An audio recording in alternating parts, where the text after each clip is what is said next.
At narito na naman ang mainit na balita mula sa mundo ng social media na hatid sa inyo ni Madam Chika. Isang kontrobersyal na balita ang pumukaw sa atensyon ng buong bansa ngayon. Pangulong Bongbong Marcos at Laila de Lima nahuli na gumagamit ng pulveronic. Ang mga insidenteng ito ay nagdulot ng galit pagkabahala sa mga mamamayan dahil sa isang hindi inaasang pangyayari na tumalakay sa mga pangako at aksyon ng mga leader ng bansa. Ano nga bang nangyari? Alamin natin sa detalye ng ating ulat. Ayon sa mga ulot, ang Pangulong Ferdinand Bongbong Marcos at Senador Laila de Lima ay nahuli sa isang insidente kung saan ginagamit nilang isang pinagbabawal na uri ng pulveron na tinatawag na pulveronic.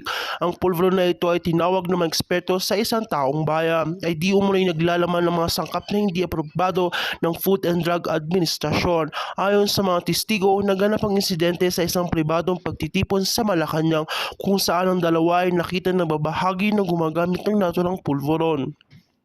Nagdulot naman ito ng matinding galit mula sa mga mamamayan at agad nag-viral ang mga video ng insidente sa social media. Marami sa mga netizens nagpakita ng pagkadismaya at pagkabahala dahil sa mga aligasyon ng paggamit ng pulveronic ay hindi lamang isang simpleng pagkakamali kundi isang kapabayaan at kalusugan sa publiko.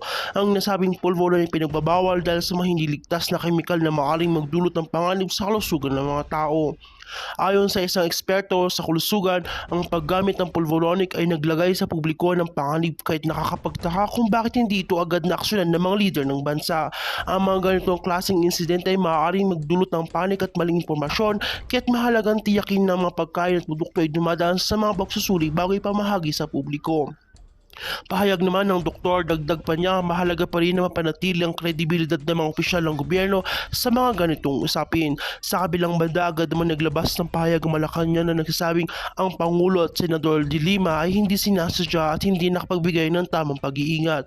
Ayon sa kanilang tagapagsalita, walang malisyong layunin sa paggamit ng pulveronic at nagsasagawa na sila ng mga hakbang upang tiyakin na hindi na mauulit ang insidente. Binanggit din ng Malacanang, nagsasagawa sila ng mga pagsisiyasat upang tiyakin ang kaligtasan ng mga mamamayan.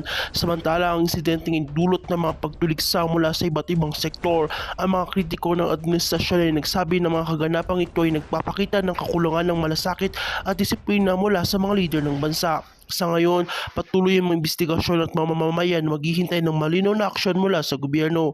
Magiging daan kaya ito para sa masuring pagsusuri ng mga pulisya at seguridad ng mga produktong pagkain sa ating bansa. Tanging ang mga susunod na araw makakapagbigay ng kasagutan. At kung bago ka pa lamang sa akin channel ay huwag kalimutang mag-like, share and subscribe para update ka sa aming bagong balita.